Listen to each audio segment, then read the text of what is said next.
Yang ini nih, yang Ki Pranalewu pegang di sini. Dia kesurupannya di sini, sampai muntah darah tuh timnya Ki Pranalewu. Terus pada saat saya masuk ke sini pun tiba-tiba saya seperti tersambar kereta atau apa. Itu kencang sekali, deng, sampai akhirnya saya kerasukan.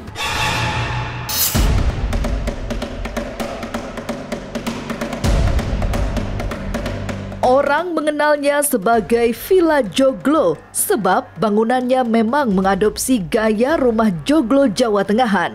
Gebyoknya terlihat menua karena sudah berusia ratusan tahun dibawa langsung dari Jepara. Lalu benarkah Villa Joglo angker dan membuat pemiliknya sakit? Inilah ganjil yang akan menguak berbagai misteri di alam nyata dan tak kasat mata. Tapi sebelumnya, jangan lupa subscribe, like, share, dan komen agar tak ada yang terasa ganjil di sekitar Anda.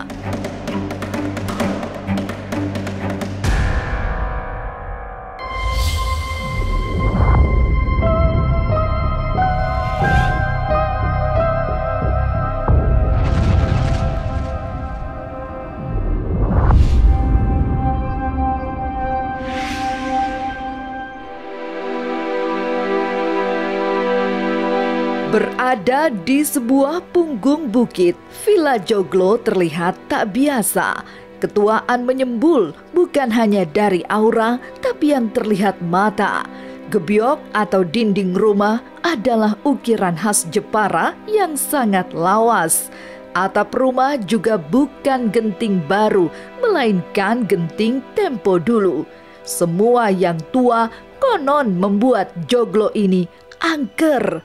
Nyaris semua pemiliknya dibuat jatuh sakit sejak pertama dibangun tahun 1997 silam. Lagi dibangun itu yang paling mencolok itu yang kerjanya ya. Yang kerja sakit, kesurupan itu hampir tiap hari. Dulu adiknya bapak itu pertama bikin nggak lama sakit. Terus yang sekarang juga dijual dari adiknya bapak itu dijual ke pemilik yang sekarang juga begitu, sakit juga. Kuburan yang ada di situ aja itu kan bukan kuburan orang biasa aja gitu. Itu kuburan sesepuh kampung di sini gitu. Aura metafisika sangat kuat mengingat kawasan rumah, sementara suasana wingit terasa menggigit oleh sebab rumah gaya joglo itu dibangun di atas sejumlah pusara karuhun desa. Jadi memang menurut orang tua dulu di sini ini kan kebun nih, kebun berbagai macam pohon ada. Nah terdapat banyak juga makam di sini. Nah, saat sini tiga buah makam. Sini terus di dalam ada satu, di depan dua. Dulu nih. Kalau sore sebelum maghrib nih, seminggu sekali itu mesti ada suara kuda yang dicambuk, suara kudanya keliling gitu. Pas di sini, kuburan yang suka keluar kuda. Waktu itu yang dipindah cuma ini aja karena kan posisinya dia di pas pintu banget ya. Kita langkahin segala macem. Nah waktu mindahinnya aja ini, yang punya nih bawa dari Lampung, dari Madura, dari luar kota lah gitu. Bawa yang buat mindahin, mereka gali baru sampai lutut. Ada yang kesurupan, ada yang pingsan, sakit. Akhirnya bisanya sama orang sini-sini juga gitu kan, tuan rumah. Latar masa lampau yang tak biasa membuat Villa Joglo dikenal angker. Sejumlah makhluk halus sering mewujud dari dalam rumah. Itu kalau kita lagi nyapu di sini, itu matanya kayak ngikutin kita gitu. Matanya itu tadi, matanya yang serem. Sepasang guci gaya Tiongkok menjadi pusat keangkeran. Konon guci ini tidak bisa dipindah karena setiap dipindah akan kembali ke tempat semula. Di guci ini pula Ki Pranalewu yang dikenal seorang spiritualis justru kerasukan. Yang ini nih, yang Ki Pranalewu pegang di sini. Dia kesurupannya di sini, sampai muntah darah tuh timnya Ki Pranalewu. Jam segini kita pindah ke dalam. Besok pagi dia udah dari sini lagi nih. Sepasang ini sama yang sebelah sana. Sebelum bulan puasa kan, yang punya ini kan anak-anaknya datang ke sini nih. Dia pada makan-makan di pendopo sebelah sana, di depan sana. Nah waktu itu yang di bawah pohon kelapa ini masih ada kentungan gede tuh. Penglihatan mereka itu dari kentungan itu keluar makhluk-makhluk nggak jelas lah gitu. Nah itu 14 orang kesurupan semua. Villa Joglo bukan hanya angker, tapi juga menyimpan benda-benda tua yang bertuah. Salah satunya sepasang guci Tiongkok yang tidak bisa digeser. Lantas seperti apa kisah Ki Pranalewu kesurupan saat memegang guci ini? Oke, untuk Was-Was di YouTube channel jangan lupa lihat terus di YouTube channel Was-Was setiap hari Rabu dan juga Sabtu jam 3 sore. Pokoknya gokil, keren habis.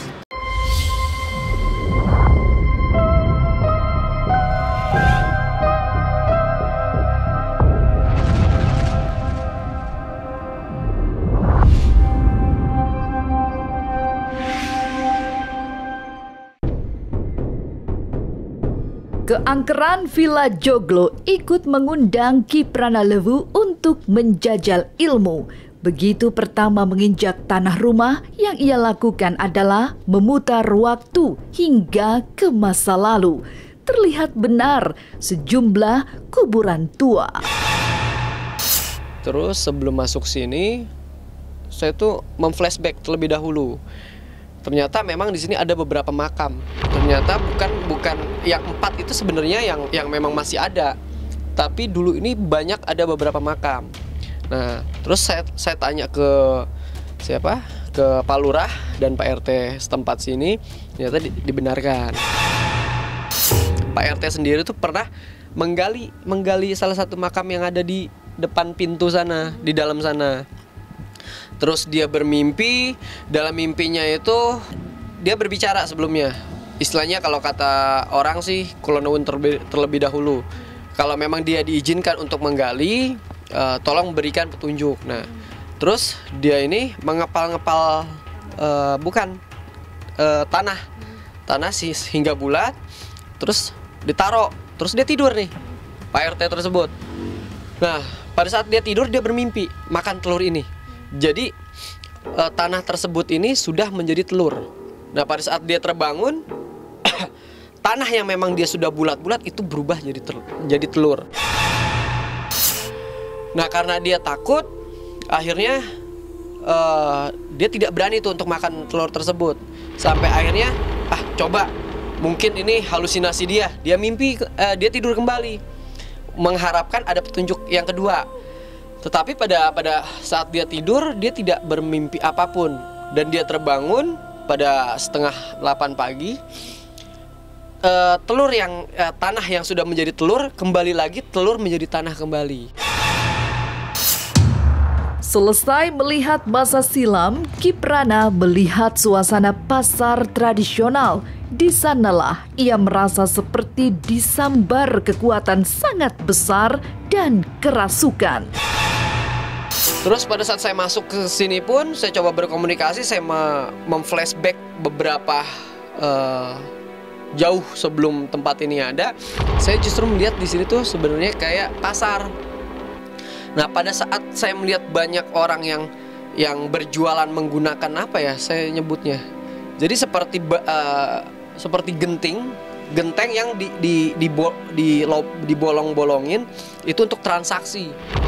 Nah, pada saat saya melihat itu, tiba-tiba saya seperti tersambar kereta atau apa. Itu kencang sekali, deng, sampai akhirnya saya kerasukan. Karena pada saat saya kerasukan, ya menurut warga, saya berbicara bahasa Sunda Wiwitan. Terus ada dari tim saya itu kebetulan salah satu Paku Alam, dia ceritanya mau coba netralisir, dan sampai dia muntah darah, akhirnya saya kerasukan kembali, kerasukan menggunakan bahasa Jawa. Intinya dia dilarang sampai dia darahnya banyak banget.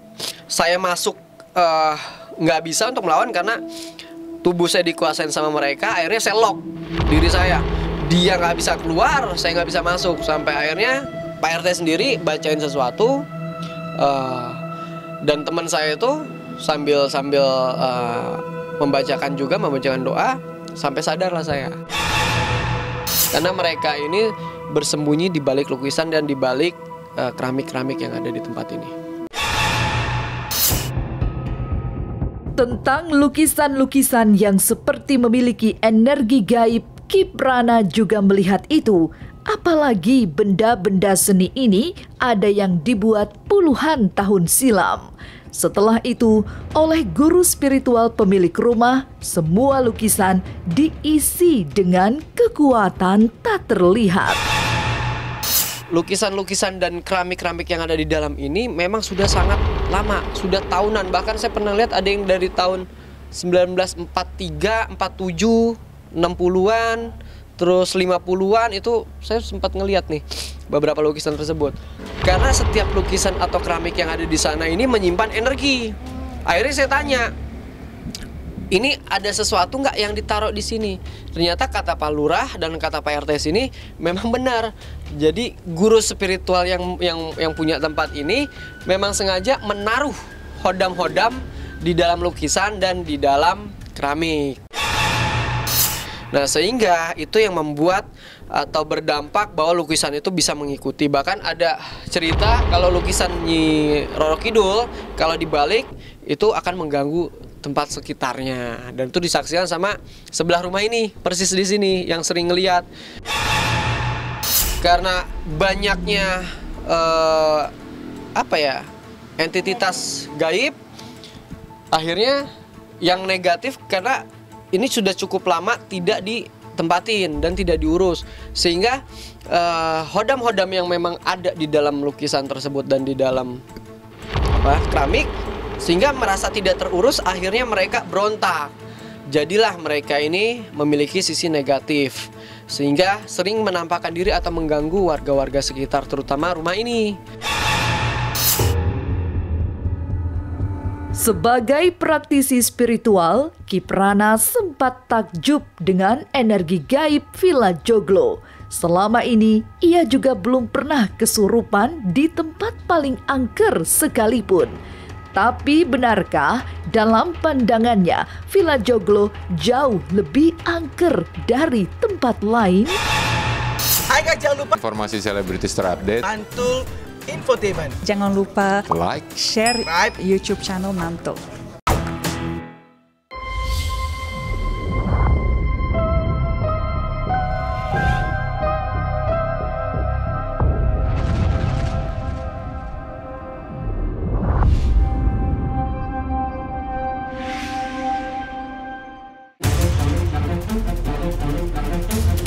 Puluhan tahun bergelut dengan dunia metafisika, Kiprana Lewu tak pernah lengah sehingga kesurupan meski selalu berbenturan energi. Tapi di Villa Joglo, ia mengakui ada kekuatan energi yang tidak main-main. Selama saya berkecimpung di dunia misteri, belum pernah namanya saya masuk ruangan terus masuk dengan sendirinya. Biasanya kita panggil. Nah, sampai saya masuk ke sini saya hanya buka jargon dan lain sebagainya. Saya megang guci yang berbentuk harimau atau singa, sudah langsung ngeblank tiba-tiba. Saya masuk ke dimensi di mana saya ngelihat di sini dulu kayak pasar, adanya transaksi. Belum sempat saya ngelihat sekitar, dang, ada sesuatu yang nabrak saya. Ini yang ke beberapa tempat yang buat saya energi gaibnya itu luar biasa. Pada saat energi gaib masuk ke raga Kiprana, banyak peristiwa mistik terjadi. Misalnya saja, tetangga villa yang tiba-tiba melihat wanita misterius mewujud di lokasi villa yang berubah jadi rumah biasa. Bahkan pada saat saya kesurupan itu, ibu ini atau tetangganya itu bercerita pas pada saat dia di atas itu jam malam jam 8 ini dia lihat ini seperti tembok. Jadi ada perempuan yang diri di atas ini, terus ditanya sama si ibu ini ya kan, lagi ngapain? Ayo turun sini gitu loh. Ya di sini aja sambil nyisir ya kan. Nah udah berbincang-bincang dari jarak jauh, dia tidak ngeh karena apabila seseorang itu dikuasain sama energi gaib, dia hanya melihat bahwa ini memang bangunan atau rumah, padahal dia tidak menyadari. Sampai akhirnya dia turun karena ada banyak orang-orang ditanya nih, "Nanaonan teh, lagi ngapain? Kenapa teh di atas ngobrol sama siapa?" "Itu sama tetangga," ya kan. "Tetangga mana?" dia bilang gitu kan. "Itu tetangga sebelah," dia bilang gitu. Tangga sebelah kan rumah Joglo ya kan. Astagfirullahaladzim, dia istighfar naik ke atas, bener yang dia lihat tadi itu sudah berubah lagi jadi tempat ini. Sebenarnya tragedi kecelakaan yang ada di simpang sini itu dari ujung sana sampai deket pabrik depan perahu. Nah jadi mereka karena sifatnya jahil, mungkin pada saat orang berkendara sudah tidak berdoa, kurang kehati-hatian, kaget ngelihat fenomena penampakan mungkin, sehingga tergelincir lah, akhirnya sering terjadi yang namanya kecelakaan. Bahkan parah-parahnya itu di depan villa perahu seperti itu. Karena dulu ada pohon beringin kalau nggak salah, itu sempat ditebang karena sering orang kecelakaan di situ tidak pernah yang namanya selamat. Jadi banyak sekali yang meninggal. Nah, mitosnya kalau di sana itu nenek-nenek.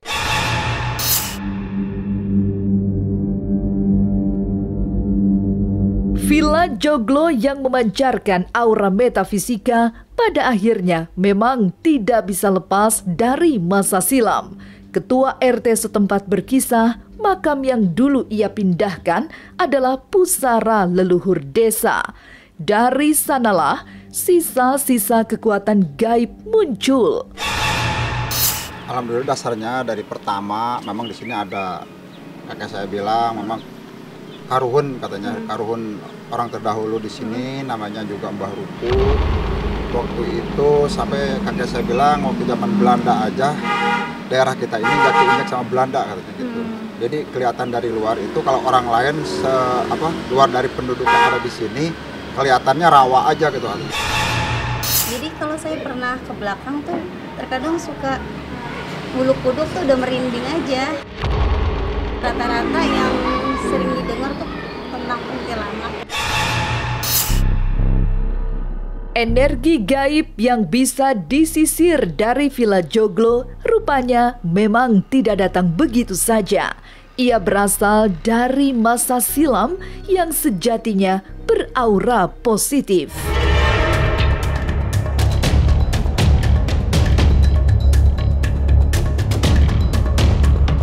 Inilah ganjil yang akan menguak berbagai misteri di alam nyata dan tak kasat mata. Sampai jumpa pada episode selanjutnya dengan kisah-kisah ganjil setiap hari Senin, Kamis, dan Jumat pukul 5 sore. Tapi sebelumnya, jangan lupa subscribe, like, share, dan komen agar tak ada yang terasa ganjil di sekitar Anda.